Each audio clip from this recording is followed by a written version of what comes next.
कि 24,000 जो महिला संबंधी अपराध थे प्रदेश के अंदर 2016 में अगर हम देखेंगे तो बलात्कार की जो घटनाएं घटित हुई थी वह 1838 हुई थी। लेकिन अगर मैं 24 के अंदर की घटना बताता हूं, इनकी संख्या है 1373। और मुझे लगता है ये घटनाएं बताती है 25% से अधिक की कमी इस बारे में बताती है कि अपराधी आबादी तो बढ़ी होगी इस दौरान, और आबादी बढ़ने के क्रम में अपराध कम हो रहा है, नियंत्रित हो रहा है। लेकिन जो मैंने कहा महिला संबंधी अपराध दोनों प्रकार के होते हैं, घर के अंदर भी होते हैं और घर के बाहर भी होते हैं। तो साफ तौर पर यह चेता दिया है, बता दिया है, उन लोगों को भी मैसेज यहां पर दे दिया और साथ ही साथ वो कानून का शिकंजा भी वो भी कसते हुए यहां पर नजर आए मुख्यमंत्री योगी आदित्यनाथ। तो यूपी में लव जिहाद अगर किया तो फिर खैर नहीं। पहले सजा और अब की सजा में हम यहां पर आपको डिफरेंस बता रहे हैं कि पहले क्या था और अब इस कानून को जब और मजबूत कर दिया गया है, मतलब डबल आप कहिए कि इसको सख्त कर दिया गया है।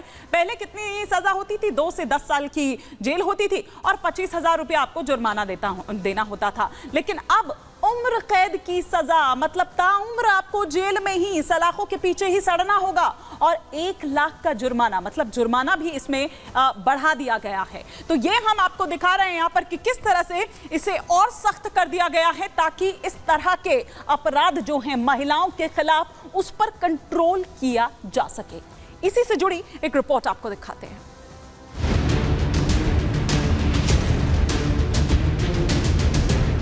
उत्तर प्रदेश में पहचान छिपाकर हिंदू लड़कियों को फंसाने वालों की अब खैर नहीं है।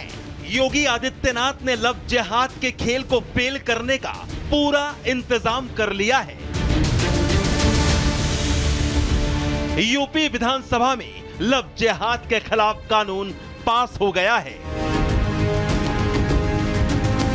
यानी मुख्यमंत्री योगी का संदेश साफ है कि अगर यूपी में हिंदू लड़कियों को फंसाने की साजिश हुई तो आरोपी अपनी इस गलती के लिए पूरा जीवन पछताएगा। मुख्यमंत्री योगी के नए कानून में सिर्फ लव जिहाद पर ही सख्ती नहीं की गई है, बल्कि अवैध धर्मांतरण के नियमों को भी इसमें जोड़ा गया है।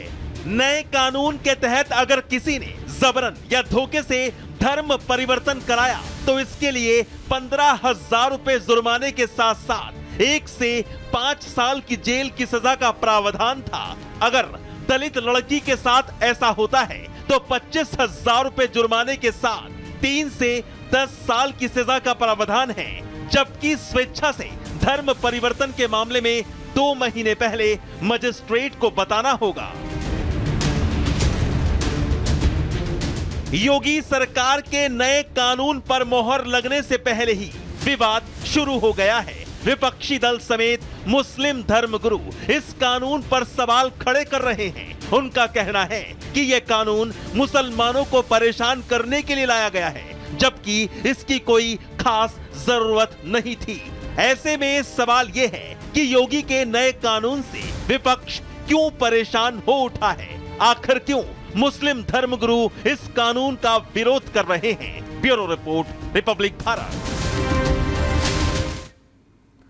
और इस लव जिहाद के दायरे में क्या क्या आएगा या क्या क्या आता है वो हम यहां आपको बता रहे हैं कि पहचान बदलकर अगर आपने शादी की तो आप इस दायरे के अंदर आते हैं। छिपाकर अगर आपने जो धर्म है वो आपने अगर बदलवाया पहचान छिपाकर तो आप इसके दायरे में आते हैं। धर्म परिवर्तन के लिए फंडिंग तो आप इसके दायरे में आते हैं। डर दिखाकर अगर आपने धर्म बदलवाया तो आप इसके दायरे में आते हैं। बल प्रयोग से शादी करना तब भी आप इसके दायरे में आते हैं। और शादी के लिए अगर आप साजिश कर रहे हैं तो आप इसके दायरे में आते हैं। लेकिन आइए हम आपको बताते हैं, सुनाते हैं कि जो हमारे सियासतदान हैं वो क्या इस पर अपनी प्रतिक्रियाएं दे रही हैं और किस तरह से दरअसल इस कानून को लेकर सियासत हो रही है। क्या है उनका, वो यही चाहते हैं कि हिंदू मुसलमान का झगड़ा रहे, इसी तरह की विवादों में उलझे रहें। ये छुआछूत के खिलाफ थे, आपको नहीं पता है? अभी जानकारी हुई है मुझे कि ये लोग छुआछूत के खिलाफ थे और इन्होंने जानबूझ करके कांवड़ यात्रा रोकी। वो हिंदू मुसलमान नहीं था, उससे ज़्यादा था छुआछूत का मामला। ये छुआछूत के लिए भी कानून लाएंगे कि नहीं लाएंगे? ये लोग छुआछूत के लिए भी कानून लाएंगे। हमारी जिम्मेदारी है कि प्रदेश में हम कानून व्यवस्था को और सुदृढ़ करेंगे और लगातार आवश्यकता अनुसार कानूनों में परिवर्तन भी करेंगे। पिछले दिनों कांवड़ यात्रा में जितने दुकानदार हैं उनको अपनी धार्मिक पहचान उजागर करने वाला जो आदेश दिया था, उसी तरह की गलती आजीवन कारावास वाला भी ये मामला है। लोग कोर्ट में जाएंगे और वहाँ निश्चित तौर पे फिर से योगी जी को तमाचा लगेगा। तो ये बेसिकली अगड़े पिछड़े की लड़ाई को मैनेज करने की कोशिश है, जो संभव नहीं है कि मैनेज हो पाए। और जहां तक इसकी लीगैलिटी का सवाल है, कोई भी जाकर के इसको चैलेंज करेगा और योगी सरकार को पीछे हटना पड़ेगा। ये अपने आप में ये मानना चाहिए कि ये सर्वधर्म के लिए है, क्योंकि हमारी बेटी हो, आपकी बेटी हो, किसी की बेटी हो, उसको अगर कोई नाम परिवर्तन करके और बहला फुसला कर उससे शादी करके और बाद में उसका जीवन बर्बाद करे छोड़ दे, तो उसके खिलाफ सख्त कानून लाकर अगर हम कार्रवाई नहीं करेंगे, सख्त कानून नहीं बनाएंगे, तो इन चीजों को रोक पाना मुश्किल होगा। लेकिन विपक्ष के साथी जो है उनको हर चीज में धर्म नजर आता है, क्योंकि वो तुष्टीकरण की राजनीति में है। तो अगर सख्त कानून नहीं बनाया जाएगा तो इस तरह के मामले थमेंगे नहीं, उन पर कंट्रोल नहीं पाया जा सकेगा। इसीलिए पहले से ज्यादा सख्त कानून लाने की जरूरत थी, उसे और सशक्त बनाने की यहां पर जरूरत थी। उत्तर प्रदेश में 2020 में यह कानून बना था, गैर कानूनी धर्म परिवर्तन जो है उस पर रोक के लिए ये कानून बना था, और अब सजा का दायरा और ज्यादा बढ़ा दिया गया है। सरकार को उम्मीद है कि अपराध इससे कम होगा। सरकार का दावा है कि इससे लव जिहाद रुकेगा। उसके जो तमाम नुमाइंदे हैं वो यही कहते हुए नजर आ रहे हैं। लेकिन मुस्लिम धर्मगुरु और हिंदू धर्मगुरु इसे किस तरह से देख रहे हैं वो भी आपको दिखाते हैं।